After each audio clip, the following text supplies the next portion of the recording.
Oke, assalamualaikum warahmatullahi wabarakatuh, teman-teman.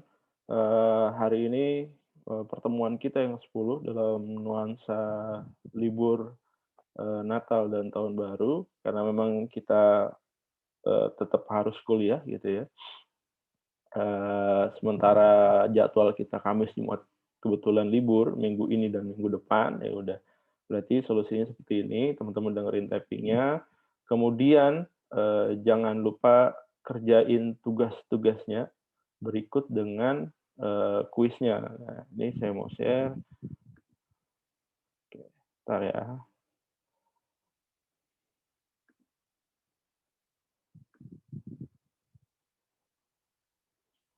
Oke, teman-teman, saya sudah upload materinya ini untuk kelas 5 FS. Di sini sudah ada materi dan modulnya, dan juga sudah ada tugas dan kuisnya. Waktu pengerjaan tugas dan kuis sama seperti sebelumnya, 1 minggu durasinya. Untuk pengerjaan kuis, waktu pengerjaannya bisa di 1 minggu ke depan, kemudian Anda bisa pilih waktu kapan aja, cuma waktu pengerjaannya hanya 7 menit, seperti biasa, soal 5 soal, gitu teman-teman. Eee, Video ini akan saya upload ke e-learning, nanti teman-teman bisa menyaksikan. Kemudian kalau ada pertanyaan nanti mengenai materi ini, silakan langsung komen aja di videonya, karena ini akan saya upload juga ke YouTube. Anda bisa langsung live komen di YouTube ya. Oke, kita masuk aja materi ke-10, pertemuan kita yang 10. Ini kaitan antara TIK dan Millennium Development Goals gitu ya. Tujuan pembangunan milenium. Ini lumayan banyak digaungkan di era-eranya Presiden Susilo Bambang Yudhoyono mengenai MDG. Dan terakhir ini memang saya cek update kemarin, update terakhirnya itu follow up terakhir dari pemerintah itu pada tahun 2016.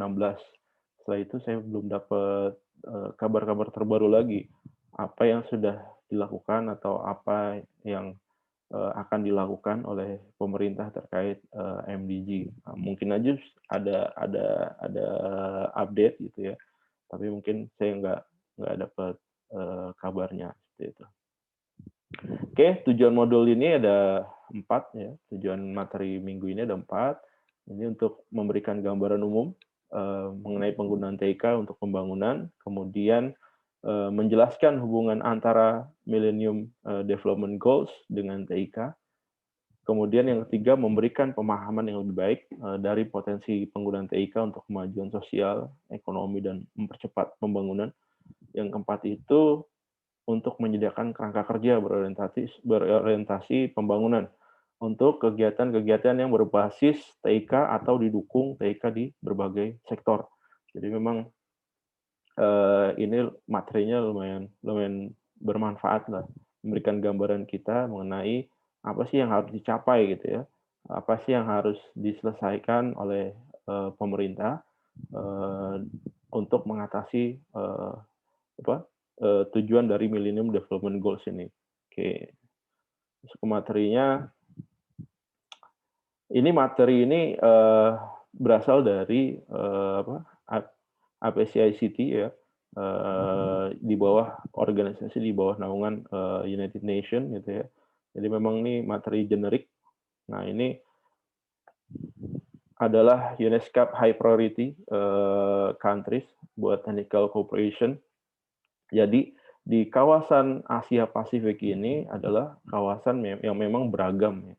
Di sana banyak negara-negara yang mayoritas adalah negara menengah ke bawah. Ada beberapa yang memang saat ini di tahun ini atau di beberapa tahun terakhir ini menjadi negara-negara adidaya baru ya. Salah satu contohnya adalah Cina dan India gitu ya, yang masuk sebagai bukan negara maju lagi tapi negara adidaya. Karena apa? Karena eh, berbagai macam keunggulan yang dia punya gitu ya. Dan di Asia Pasifik ini juga eh, cukup menggambarkan kondisi dari miniatur dunia ya. Karena apa? Karena di sini banyak, variasinya. Ada negara yang memang, banyak pegunungannya kayak di Indonesia ya, kemudian ada yang mengarah ke lautan gitu, ada juga yang negara-negara kecil gitu ya, negara-negara yang memang, tidak terlalu besar dan hanya satu, misalnya satu pulau gitu ya, dan nggak terlalu besar jadi cakupannya. Nah, kenapa ini jadi high priority countries, dari United Nations ya, dari IPCICT, karena memang dirasakan perkembangan di kawasan Asia Pasifik ini, lumayan tertinggal ya, ketimbang, negara-negara lainnya. Walaupun dalam catatan, secara statistik Asia Pasifik ini better than, negara-negara di kawasan Afrika ya. Kenapa, Asia Pasifik ini better? Karena di kawasan Afrika ini masih banyak konflik internal gitu ya, konflik antara saudaranya sendiri. Jadi memang, di dalam negerinya nggak kondusif gitu. Itu makanya, buat maju pun jadi susah gitu ya. Apa aja yang ada di kawasan Asia Pasifik, nah ini, pulau-pulauannya, negara-negaranya ya, banyak.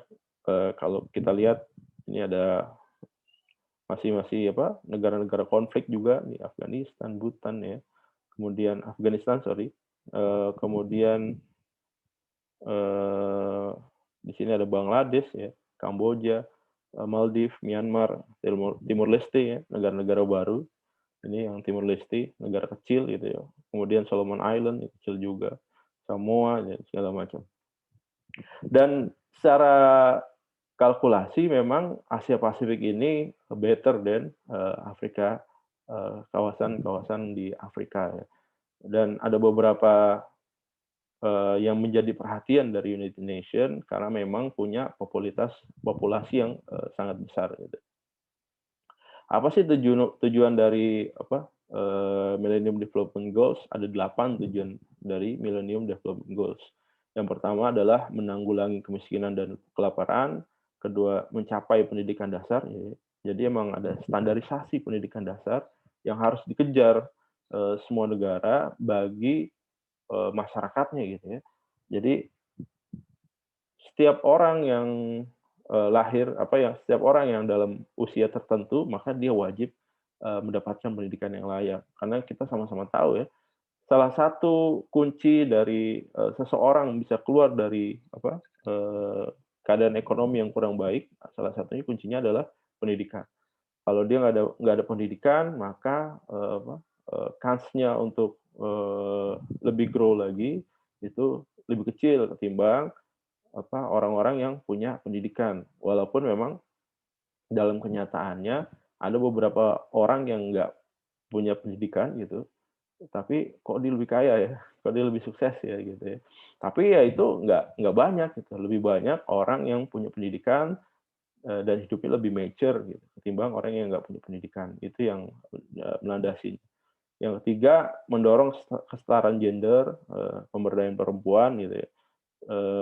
5 atau 10 tahun yang lalu atau 20 tahun yang lalu lah, ini masih isu yang, strategis ya di kawasan Asia Pasifik karena memang, eee, perempuan ini menjadi keterpinggiran gitu ya. Tapi, di era-era tahun 2020 ini gitu, ini udah mulai berkurang ya, kepesertaan perempuan di berbagai sektor ini mulai, banyak gitu ya. Salah satu contohnya di Indonesia, transgender, bahkan, ada minimal, anggota parlemen di Indonesia itu harus calonnya dari perempuan, ya. Jadi, sampai situ. Yang keempat ini mengurangi angka kematian anak. Nah, jadi memang, isu isu besar lainnya adalah kematian anak yang tinggi. Eee, Masalahnya apa? Masalahnya banyak, bisa jadi karena kemiskinan, karena nggak punya food yang sesuai gitu ya, atau gizinya buruk gitu ya, kemudian sanitasinya kurang bagus, itu menyebabkan penyakit, akhirnya, si anaknya meninggal. Yang kelima, meningkatkan kesehatan ibu. Nah, ini penting banget gitu ya. Kita baru memperingati Hari Ibu tanggal 22 kemarin gitu ya. Eee, Kesehatan ibu ini sangat penting. Karena apa? Karena ibu ini adalah yang mengandung, yang calon orang yang melahirkan gitu ya, generasi-generasi baru. Tingkat kecerdasan kita, bisa ditentukan salah satu faktornya dari asupan gizi dan, kesehatan dari ibu waktu saat dia mengandung kita ya. Kalau memang asupan gizinya kurang baik, bisa jadi begitu, kita dilahirkan, kondisinya juga, nggak sebaik orang yang memang, atau ibu yang memang, waktu hamil dia dalam, kesehatan yang maksimal, gizi cukup, asupan makannya cukup gitu ya, nggak semaksimal itu. Nah, ini menjadi perhatian juga, bagi, negara-negara di kawasan Asia Pasifik. Karena apa? Karena, semakin, komplitnya asupan gizi yang dimakan atau yang diterima oleh, ibu-ibu yang sedang mengandung gitu, maka dia berpotensi melahirkan anak-anak yang dengan tingkat kecerdasannya lebih baik, kemudian tingkat kesehatannya lebih baik dan gitu. Yang keenam, memerangi HIV/AIDS. Nah, ini masih jadi isu yang memang, sangat krusial ya, HIV/AIDS di kawasan Asia Tenggara. Wah, dan di belahan dunia manapun ya kawasan apa, HIV/AIDS ini menjadi salah satu momok yang, menyeramkan. Berikutnya ada malaria dan juga penyakit-penyakit yang lainnya yang, menyebabkan, kematian yang sangat cepat gitu ya.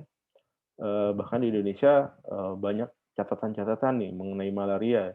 Ada, beberapa kasus, di antaranya yang pernah saya dengar itu ada mahasiswa dari, fakultas kedokteran, begitu dia mau lulus, kemudian dia pengabdian ke pedalaman di kawasan, timur Indonesia, daerahnya sulit terjangkau transportasi gitu ya, transportasinya terbatas gitu ya, hanya di waktu-waktu tertentu. One day ternyata, di lokasi tempat dia, pengabdian, eee, dia terkena malaria. Begitu dia terkena malaria dan mau dievakuasi ke kota untuk mendapatkan perawatan yang lebih intensif gitu, ternyata nggak sempat, meninggal di perjalanan. Dan ini banyak kasusnya gitu ya, bukan cuma si dokternya aja tuh, tapi masyarakat sekitarnya itu yang, eee, merasakan impact yang memang, tiap hari dia kan hidup di sana gitu ya. Tapi kalau kayak kita atau orang lain yang singgah sementara di sana kan momoknya paling apa, selama dia singgah aja seminggu, sebulan, atau berapa bulan gitu ya. Tapi kalau yang tiap hari tinggal di sana dan di daerah-daerah yang memang rawan, malaria, maka, eee, potensi terbesarnya untuk tertular, malaria ini lebih besar. Yang ketujuh, memastikan kelestarian lingkungan hidup. Yang ke-8, membangun kemitraan global untuk, pembangunan. Isu yang ketujuh nih, mungkin ke depan akan lebih, lebih hot lagi ya, dikarenakan ada undang-undang Omnibus Law gitu, yang memungkinkan, tempat-tempat yang sebelumnya nggak keluar izin untuk pembangunan usaha, apakah itu tambang atau lahan kelapa sawit dan yang lainnya gitu ya, eee, menjadi mungkin untuk dibangun gitu ya. Mudah-mudahan itu nggak terjadi nanti, di saat, apa, era-era undang-undang Omnibus Law ini, bisa diimplementasikan. Oke, perkembangan Millennium Development Goals, di kawasan Asia Pasifik ini nggak merata ya. Kita sama-sama tahu nih banyak negara di sini, Anda udah bisa lihat lah, mana negara-negara yang memang, kemajuannya baik gitu ya, mana negara-negara yang memang tertinggal dan jauh tertinggal gitu ya. Dibandingkan dengan Indonesia, mungkin Indonesia, better dan negara yang lain ini. Tapi juga, beberapa pencapaiannya itu, lumayan terlihat dan tersebar luas gitu ya, walaupun nggak merata. Hanya ada beberapa kantong-kantong yang memang sangat tertinggal. Kalau di Indonesia ini, kita udah sama-sama tahu ya, kawasan Indonesia Timur itu lumayan banyak tertinggal ketimbang, di Indonesia bagian barat dalam banyak hal dan itu juga, menjadi concern dari setiap pemimpin yang memang berkuasa di Indonesia, mindset-nya adalah percepatan pertumbuhan di Indonesia Timur ya. Kemudian Asia Pasifik berkembang lebih baik dibanding kawasan Afrika Sahara ya. Tadi yang seperti saya bilang, Asia Pasifik ini memang better than Afrika Sub-Sahara. Karena apa? Karena mayoritas atau beberapa negara di Afrika itu masih banyak dilanda konflik internal.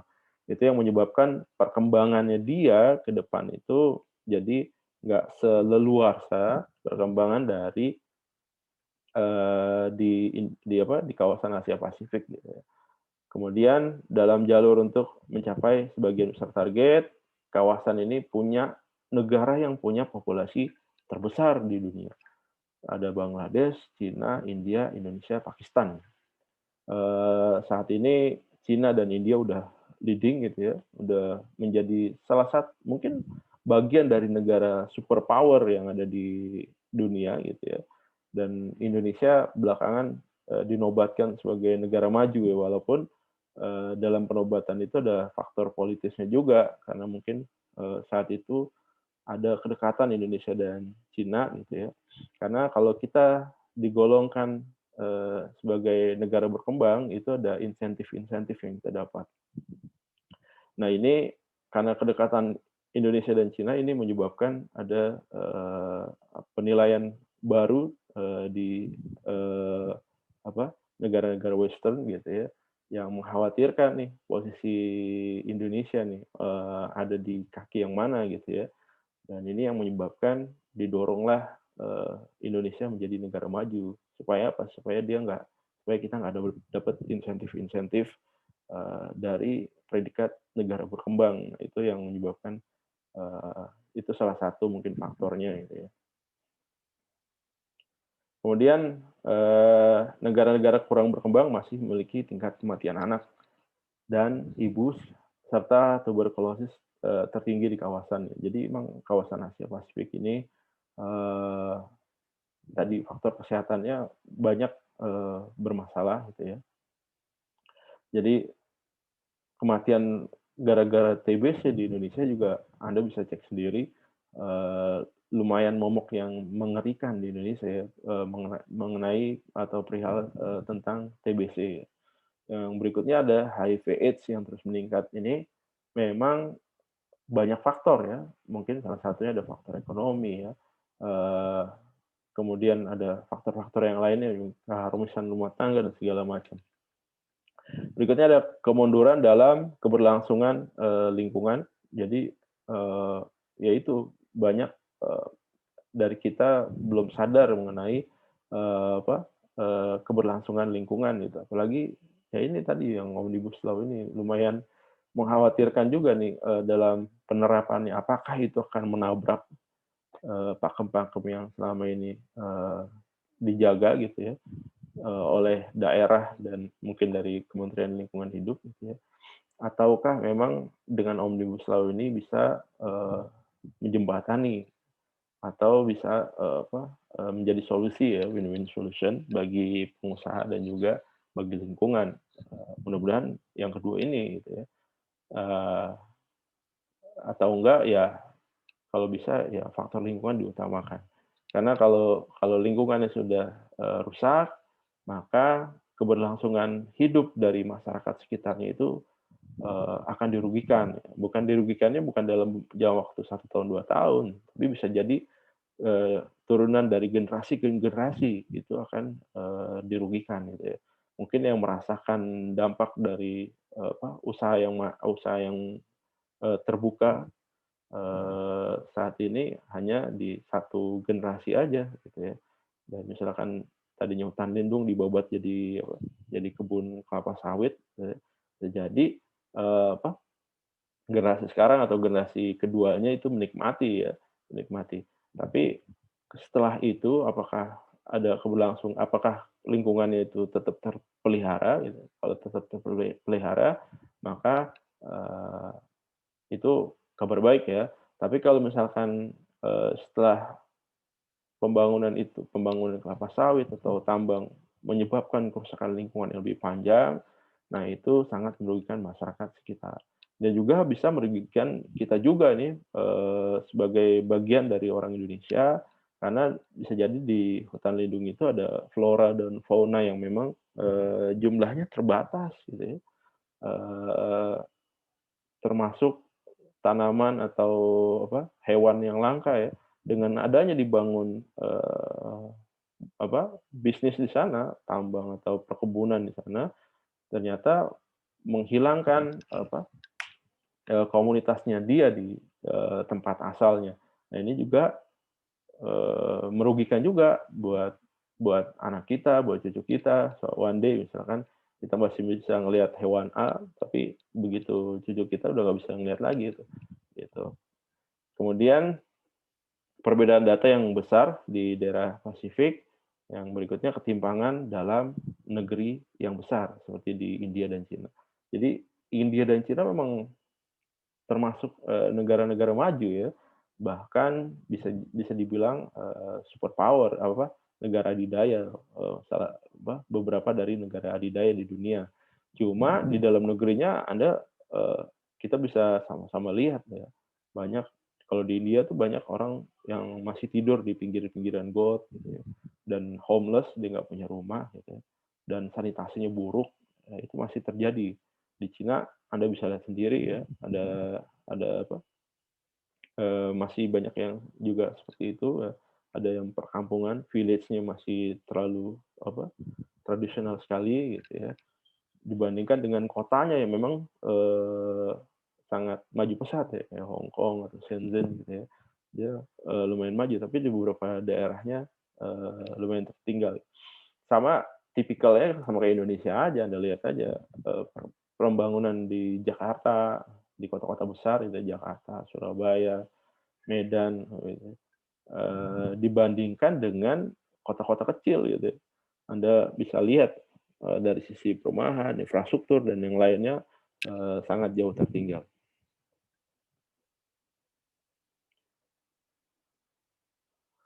Alasannya apa?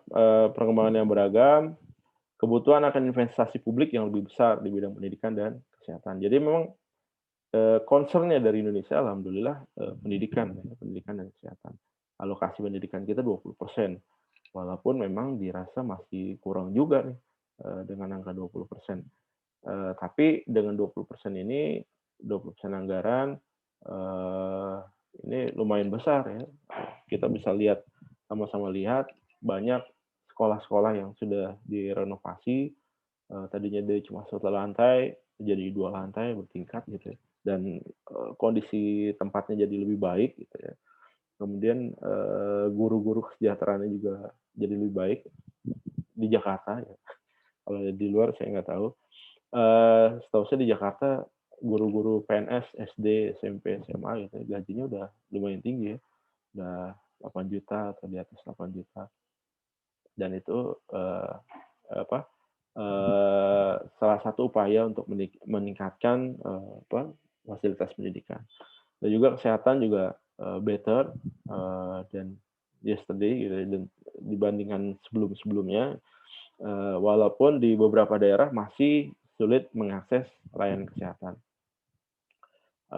Saya pernah cerita ada suatu daerah yang kedatangan dokternya itu, dokter puskesmasnya itu hanya, 6 bulan sekali, atau hanya ada juga yang setahun sekali gitu ya.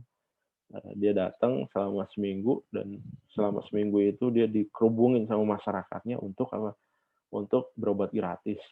Eee, karena over dari, minggu itu gitu, udah nggak ada dokter lagi. Mereka berobat secara tradisional gitu. Harusnya di sini ada kehadiran TIK nih, peran Anda sebagai orang-orang TIK, apa solusinya nih? Menghubungkan, keterbatasan, fasilitas, tenaga dengan, masyarakat gitu ya. Kemudian sulit untuk mengkorelasikan pencapaian-pencapaian sosial dengan pembelanja negara. Faktornya banyak, karena memang kebutuhannya banyak di Asia Tenggara, di Indonesia juga, problemnya banyak gitu ya. Jadi memang alokasi anggarannya, apa, eee, sangat difikirkan, dengan matang ya, mana memang sektor-sektor yang krusial gitu, yang perlu mendapatkan anggaran yang lebih besar, gitu, lebih baik gitu ya. Oke, berikutnya ada buruknya tata kelola pemerintahan, buruknya pemilihan kebijakan, gitu, dan korupsi serta pelanggaran HAM. Di Indonesia Anda bisa nilai sendiri tata kelolanya seperti apa, kemudian pemilihan kebijakannya juga Anda bisa lihat sendiri gitu ya. Begitu kebijakannya diambil, ternyata di sisi internalnya masih banyak konflik gitu ya. Di sisi internalnya masih nggak sejalan. Nah, itu jadi salah satu kendala juga. Kemudian pelanggaran HAM, nah ini yang lagi beberapa minggu ini lagi naik daun ya, mengenai kasus di kilometer 50 ini pelanggaran HAM juga. Tentunya ini menimbulkan permasalahan baru buat pemerintah karena ada rasa ketidakpercayaan di sisi masyarakat mengenai penegakan hukum di Indonesia. Dan di negara-negara lain ya, contohnya kayak di Rohingya ya, banyak etnis Rohingya yang disingkirkan ya.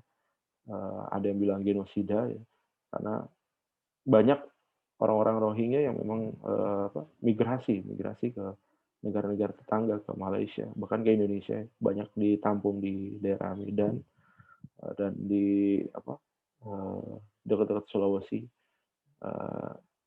Dia keluar dari negaranya karena memang tersingkir. Bahkan ini juga menyebabkan salah satu orang tertingginya yang dapat Nobel perdamaian, Sang Suu Kyi ini dicabut Nobel perdamaian gara-gara kasus ini gitu ya. Dan banyak pelanggaran-pelanggaran HAM yang ada di kawasan Asia Tenggara yang menjadi concern masyarakat dunia. Apa yang dapat dilakukan oleh TIK melihat permasalahan ini? Yang pertama bisa menghubungkan proses perencanaan yang kompleks. Kita bisa bikin planning gimana sih mengatasi masalah-masalah yang tadi di atas gitu. Makanya pertemuan sebelumnya saya udah singgung, sebelum kita memberikan solusi yang nyata, solusi yang konkret, gitu ya, kita harus tahu problemnya apa. Jangan sampai kita membunuh nyamuk menggunakan basoka, gitu. Karena ya wasting money jadinya, gitu. Harusnya bunuh nyamuk cuma tinggal ditepok aja, gitu. Dan bunuh semut tinggal dipites aja, nggak usah pakai basoka ya. Atau kita bunuh gajah dengan cara disentil, nggak tepat juga gitu, jadinya nggak mati, yang ada kita ditendang gitu ya. Jadi kita harus merencanakan betul, kita harus punya perencanaan yang strategis, kita punya analisis permasalahan yang kuat, maka kita bisa memberikan solusi yang tepat. Yang kedua ada koordinasi lintas sektor, bukan cuma di G2G-nya aja, bisa di G2N atau Government to Nirlaba atau LSM, atau bisa di G2B atau G2C gitu ya. Ini harus ada koordinasi nih. Kemudian memungkinkan peningkatan pertukaran informasi. Masalah terbesar yang dihadapi oleh manusia kalau memang ada miscommunication gitu ya. Ini jadi permasalahan. Tapi kalau misalkan pertukaran informasinya ini lancar dan tidak ada masalah, nah ini bisa mengurangi banyak isu-isu ya. Perluasan dan pemantauan layanan, kemudian memperbesar akses pendidikan. Nah ini yang lagi ada masalah mengenai wabah COVID-19 ini. Nah ini akses pendidikan jadi dipertanyakan ya. Karena ada beberapa daerah, ada beberapa saudara-saudara kita yang memang kurang beruntung gitu ya. Dia nggak punya device, dia nggak punya dana untuk beli kuota, akhirnya dia nggak bisa mengakses pendidikan. Sementara layanan pendidikan dilempar ke online semua. Nah ini harus ada solusi nih, solusi yang diberikan oleh pemerintah untuk masyarakat. Apa nih solusinya biar si orang-orang ini, biar saudara-saudara kita ini bisa tetap dapat mengakses pendidikan. Kemudian menghubungkan masyarakat dengan pasar, ini juga udah terbuka luas di Indonesia, banyak layanan, e-commerce yang terbuka gitu, yang bisa diakses gitu ya, dan nggak ada hambatan untuk setiap orang untuk, melakukan transaksi ya, mau dia sebagai buyer atau dia sebagai seller ya. Semua orang punya kans yang sama saat ini untuk besar gitu ya. Walaupun modal Anda, minim, tapi Anda punya kans yang sama untuk besar. Tinggal masalah strateginya aja, yang mana yang lebih tepat. Kemudian menciptakan sistem peringatan bencana. Nah, Indonesia nih salah satu negara yang memang, kerawanan bencananya sangat besar ya. Kita udah sama-sama tahu banyak bencana yang, menewaskan, banyak orang ya. Yang fenomenal terakhir itu adalah, tsunami di Aceh yang menewaskan, banyak orang ya, ribuan orang kalau nggak salah. Dan di bencana-bencana di kota-kota lain ya, kayak kemarin ada gempa bumi di Palu ya, itu, eee,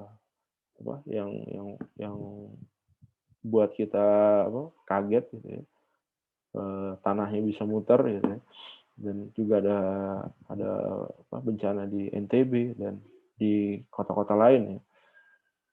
Ini perlu ada early warning system nih sebelum, bencana itu terjadi.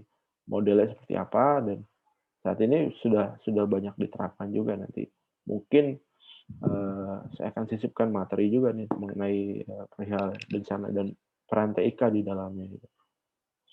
Apa yang dapat dilakukan oleh TIK gitu, kita berpindah, dari keadaan know-how gitu, menjadi do-how. Jadi, action-nya apa gitu. Tadinya, cuma know-how gitu, tahu bagaimana, menjadi, bisa melakukan action, langkah-langkah apa yang bisa diambil. Yang kedua, memahami konteks dan kondisi penggunaan TIK. Jadi, setelah kita bisa menganalisis permasalahan, maka kita harus tahu konteks dan kondisi penggunaan TIK-nya. Kita harus, memberikan usulan yang tepat atau memberikan, saran planning yang tepat mengenai, konteks dan kondisi ini.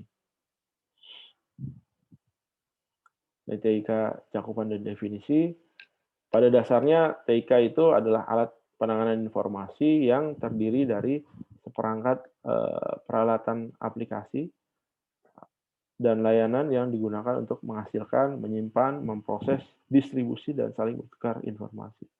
Termasuk di dalamnya itu ada TIK yang lama, yang jadul kita bilang, seperti radio, televisi, telepon, gitu ya. Dan mulai perlahan kita tinggalkan, gitu ya. Like or not, atau sadar atau nggak sadar, gitu ya.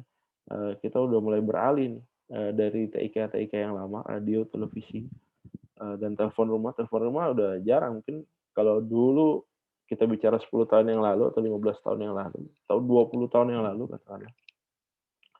3 hal ini masih, suatu yang primadona ya. Setiap orang, tiap hari masih bersentuhan dengan radio, dengan televisi, dan dengan telepon rumah gitu ya. Kalau sekarang mungkin, orang udah jarang juga yang bersentuhan dengan radio ya. Bisa jadi kalau ditanyain, "Pernah dengar radio?" Pernah. Berapa kali? Dalam 1 tahun? Mungkin 1 kali, atau mungkin 2 kali, atau mungkin pas lagi di angkutan umum aja gitu ya, atau mungkin pas lagi nyetir mobil aja gitu, berhubungan dengan radio. Di luar itu nggak pernah. Di rumah, sangat jarang gitu, atau nggak pernah sama sekali dengerin radio. Atau yang kedua televisi, kalau televisi masih ada, tapi, beberapa orang udah mulai, berkurang aktivitasnya ya, mengenai penggunaan televisi. Kalau telepon rumah bisa dikatakan mayoritas, orang udah jarang menggunakan telepon rumah, lebih banyak menggunakan handphone. Eee, ya ini teknologi-teknologi baru ini, komputer, satelit, fiber optik, kemudian, wireless gitu ya, kemudian internet dan segala macam. Alat yang berbeda ini sekarang dapat bekerja sama dan saling melengkapi untuk bentuk dunia berjaringan. Perangkat infrastruktur masif yang menghubungkan jasa telepon, perangkat kelas komputer yang terstandarisasi, internet, radio, dan televisi yang menjangkau setiap sudut di bumi ini. Jadi jenis teknologi itu ada dua, ada yang sinkron dan asinkron. Sinkron itu waktunya sama tapi tempatnya beda. Tapi kalau asinkron itu waktunya berbeda, tempatnya beda. Waktu beda, tempat beda. Kalau sinkron, waktunya sama, tempatnya beda. Contohnya apa sih kalau sinkron itu? Waktunya sama tapi tempatnya beda, gitu. Audiografis, conference, teleconference, gitu ya. Kemudian radio, electronic blackboard, satelit, tele classroom, gitu. Kayak yang kita alami di Zoom itu, belajar online. Nah, itu masuk sinkron tuh ya, waktunya sama, tempatnya beda. Saya menjelaskan di tempat saya, Anda bisa mendengarkan dimanapun ya.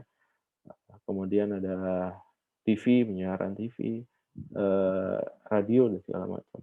Nah, sinkron itu waktunya beda, tapi tempatnya beda juga. Gitu ya. Yang pertama ada pengajaran basis komputer, itu biasanya record, kayak pertemuan hari ini record. Anda bisa, saya tapping di waktu yang beda dan tempat yang beda, dan Anda mengaksesnya nanti di waktu dan tempat yang beda juga. Gitu. Konferensi komputer, pemindahan data, electronic bulletin, board email, situs, web, portal, dan segala macam e-learning ya, itu masuk asinkron. Kelebihannya apa dan kekurangan dari berbagai TIK? Kalau yang TIK cetak kayak koran, majalah, buletin dan segala macam, kelebihan itu well known ya, banyak orang ya udah nggak asing lah kalau misalkan koran, tabloid, gitu, dia biasa menggunakan. Kemudian bisa di-recycle, bisa digunakan kembali, kemudian menyediakan informasi mendalam, skala ekonominya lebih terjangkau, keseragaman isi dan standar. Kurangnya apa? Kurangnya terbatas oleh literasi waktu yang statis, susah diupdate. Jadi kalau udah dirilis ya udah, nanti update di next chapter-nya aja gitu ya. Dan kendalanya dulu kalau newspaper ya gitu, jadi karena memang butuh waktu dalam penyampaian, kemudian koran dan majalah ini mayoritas adanya di Jabodetabek, begitu diproduksi, maka daerah-daerah di luar Jabodetabek baru mendapatkan beritanya itu bisa jadi besoknya, lusanya, 4 hari ke depan, itu seminggu ke depan gitu ya. Ada bisa jadi di Indonesia Timur baca korannya malah seminggu setelahnya, itu dulu kayak gitu. Kemudian di sisi teknologi penyiaran, radio akrab digunakan penyampaian yang lebih cepat, menarik, kemudian skala ekonominya lebih kecil, seragaman isi dan standar mudah digunakan, cuma kekurangannya apa? Aksesnya terbatas. Waktunya statis, sinkron, susah diupdate, ya. Kemudian nggak spesifik terhadap masalah dan tempat, pasif, hampir nggak ada interaksi karena cuma one way gitu ya. Cuma dari si TV-nya aja ke kita. Di luar itu nggak bisa. Gitu ya.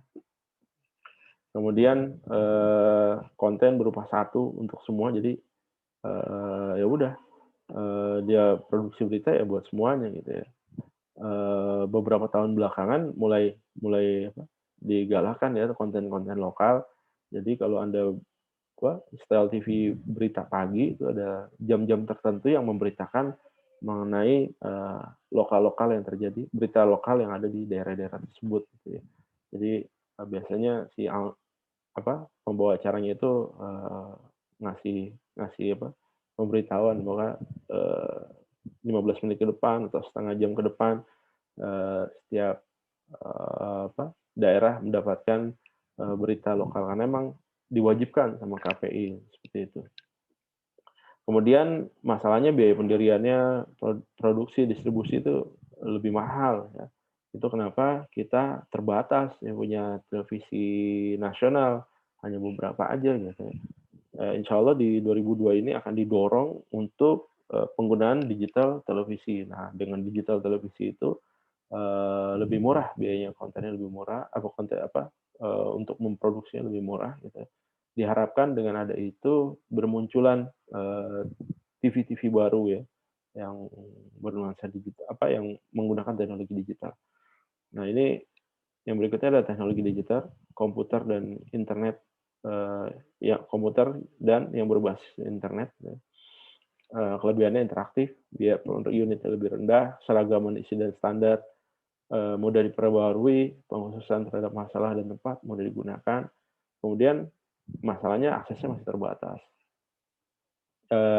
Ada banyak mungkin ya di daerah-daerah di Indonesia yang belum bisa mengakses internet maupun palaparingnya sudah digelar. Mudah-mudahan ya 3 tahun lagi lah pembangunannya udah merata gitu ya. Mudah-mudahan. Kemudian biaya pengembangan tinggi. Itu yang menyebabkan daerah-daerah yang nggak potensial, sektor swasta nggak mau masuk karena biaya pengembangannya tinggi. Gitu. Begitu sebuah perusahaan gelar kabel di suatu daerah, nah itu jadi isu juga. Kira-kira returnnya kapan gitu. Kalau returnnya kelamaan dia nggak mau gitu. Mendingan dia bangun di tempat-tempat yang memang udah strategis gitu ya. Kemudian bergantung pada kapasitas penyedia data, penyedia jasa, kemudian membutuhkan pengetahuan dasar komputer, kemudian kurangnya konten lokal. Memang produksi konten ini lumayan menguras biaya dan tenaga. Nah untuk itu kita perlu ada teknologi konvergensi nih kayak sekarang nih, streaming dan segala macam. Jadi bergabungnya teknologi telekomunikasi seperti media, teks, audio, grafis, animasi, video, sedemikian rupa sehingga semuanya tersedia dalam menggunakan sebuah platform bersama dan tetap memungkinkan pengguna untuk memilih dan menggunakan beberapa media yang kombinasikan maupun secara terpisah sesuai keinginan masing-masing. Nah ini konvergensi eranya kita nih, eranya di tahun 2019, 2018, 2020 dan kedepannya kita udah bicara tentang konvergensi media. Nah, masalahnya adalah kesenjangan digital di kawasan Asia Pasifik itu masih besar, terutama di Indonesia kesenjangan digital gitu ya. Banyak orang yang menginterpretasikan kesenjangan digital adalah yang punya laptop dan yang nggak punya laptop, yang punya handphone dan yang nggak punya handphone gitu, yang punya komputer dan yang nggak punya komputer. Nggak itu aja, nggak bicara itu aja, tapi kesenjangan digital banyak ya, bisa jadi eh, kesenjangan pendapatan gitu ya, kemudian ada tingkat pendidikan, buta huruf dan segala macamnya ya. Jadi perspektifnya lebih luas mengenai kesenjangan digital ini. Nah ini merupakan tanggung jawab dari pemerintah untuk memperkecil kesenjangan digital. Kebutuhannya apa sih? Kebutuhannya adalah kita butuh kebijakan yang nyata dan jelas. Jadi butuh legal standing dari pemerintah. Arahnya kemana nih pengembangannya nih? Dia harus menetapkan kompasnya ini, mengarah ke utara gitu ya. Nah itu yang harus di state dari pemegang kebijakan. Kemudian menangani masalah yang lebih fundamental bagi pembangunan ekonomi, banyak ya masalah-masalahnya. Kemudian perbaikan infrastruktur, membuka pasar, menghancurkan monopoli. Nah ini monopoli yang masih banyak terjadi di Indonesia gitu ya, karena dia punya akses dan dia punya dana, akhirnya timbul monopoli. Kemudian sistem perundang-undangan yang efektif, kemudian menyediakan pendidikan untuk semua gitu, untuk semua lapisan masyarakat. Kalau bisa wajib pendidikan sarjana gitu, S1. Jadi setiap orang di Indonesia dia buat mendapatkan pendidikan sampai S1 itu, sarjana itu wajib. Jadi ya nggak perlu bayar lagi, udah ditanggung sama pemerintah. Gitu. Langkah-langkahnya apa? Pengurusan data, ada teleworking, gitu ya, investasi dalam pendidikan, formal, non formal, dan TIK. Gitu. Jadi ini bukan memang tanggung jawabnya pemerintah, ya, tapi kalau hanya pemerintah melakukan sendiri tanpa dibantu dibantu stakeholders lainnya gitu dari swasta atau dari masyarakat mungkin, terasa lebih lama ya ketimbang nanti, dibantu swadaya masyarakat, dari, LSM, dari sektor swasta gitu bisa membantu, itu akan lebih baik. Kemudian menciptakan infrastruktur fisik, fasilitas layanan umum yang di level masyarakat, kemudian menjadikan portal sebagai repositori dinamis untuk informasi, yang berikutnya membangun kemitraan nasional dan regional untuk saling berbagi sumber daya. Dan penggunaan telecenter nih, dulu di Indonesia sebelum Anda bisa mendapatkan akses data, yang terjangkau gitu ya, bermunculan warung-warung internet ya, warnet yang disediakan gitu ya, warung informasi. Kemudian di sisi government di tahun 2000 berapa ya, 2008 kali ya, atau 2010-an, 2010 ke atas, sorry, itu, buat layanan Plik-Implik gitu ya, kalau bentar saya tunjukin, kalau nggak salah ada gambarnya juga. Nah ini. Nah ini mobil ini. Jadi mobil-mobil ini disebar di seluruh Indonesia ya. Tujuannya apa? Tujuannya buat menggenjot penggunaan internet di Indonesia, sosialisasi teknologi di Indonesia. Dia disebar ke kabupaten, kota gitu ya. Mobil-mobil ini di dalamnya ini udah lengkap ya. Kalau Anda melihat ini. Tuh, lihat. Nah, ini dalamnya udah lengkap nih. Di sini ada apa? Ada antena VSAT-nya. Kemudian di sini ada apa? Kabel modem, di belakangnya ada genset, ada AC-nya juga gitu ya. Jadi orang-orang atau warga yang kesulitan mengakses internet, dia bisa datang ke mobil-mobil ini, Implik, Implik namanya. Ini berhasil sukses gitu ya, meningkatkan penggunaan internet di Indonesia, kalau nggak salah sampai 88 juta. Mungkin, ini cikal bakal penggunaan internet di Indonesia, karena ada mobil ini.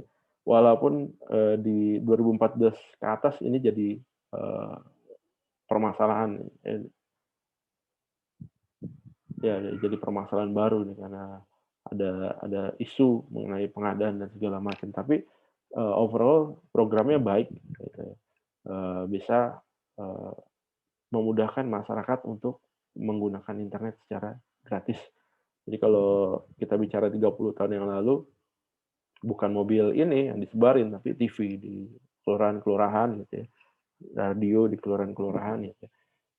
Di sana, balai warga, jadi orang-orang, yang mau nonton TV datang ke, balai warga, balai desa atau kelurahan setempat ya buat nonton TV. Nah kalau ini, penggunaan internet hampir-hampir mirip lah, cuma device-nya aja yang beda. Balik lagi, penggunaan telecenter, ya telepon sederhana, fax, fotokopi, kemudian jasa pengetikan, cyber cafe, warnet, warung informasi ya, layanan pemerintah, multipurpose center, saya pernah ceritain mengenai salah satu pulau ya, satu negara yang membangun titik-titik post center ya, jadi orang mau terima email atau ngirim email dia datang ke titik itu, sama kayak ini modelnya. Cuma kalau ini berupa mobil yang bisa dia moving ke beberapa tempat gitu ya, available. Tapi kalau yang contoh saya yang sebelumnya itu, saya lupa di pulau mana, itu, Pulau Pulau Solomon kalau nggak salah ya, itu stand alone di, beberapa tempat gitu ya. Oke, lanjut. Nah, ini kesuksesan dan keberlanjutan telecenter, pendanaan dan keberlanjutan, kemudian model operasi dan kepemilikan, SDM, tenaga upah, sukarelawan gitu. Yang jadi isu, pelatihan membangun kapasitas, peranan mobilisasi masyarakatnya. Jadi saya berharap sih dengan adanya Palaparing yang sudah dibangun, oleh Indonesia, itu bisa menggenjot ya, menggantikan, Implik tadi nih. Karena setahu saya ini udah nggak ini lagi nih, udah nggak ada nih. Mungkin ada beberapa tempat yang masih ada, tapi, ada juga yang sudah nggak ada, atau mungkin yang udah rusak gitu ya, nggak ada keberlanjutannya. Padahal kita punya satelit BRI itu yang nganggur ya, transpondernya itu banyak kosong, nah itu harusnya bisa dimanfaatkan dan bisa jadi solusi bagi, era-era pembelajaran online seperti saat ini. Oke, itu aja yang bisa saya sampaikan, nanti Anda bisa akses rekaman ini, link-nya saya taruh di e-learning, saya masukin di e-learning, Anda bisa akses dan Anda bisa nonton rekamannya, streaming, via YouTube gitu ya.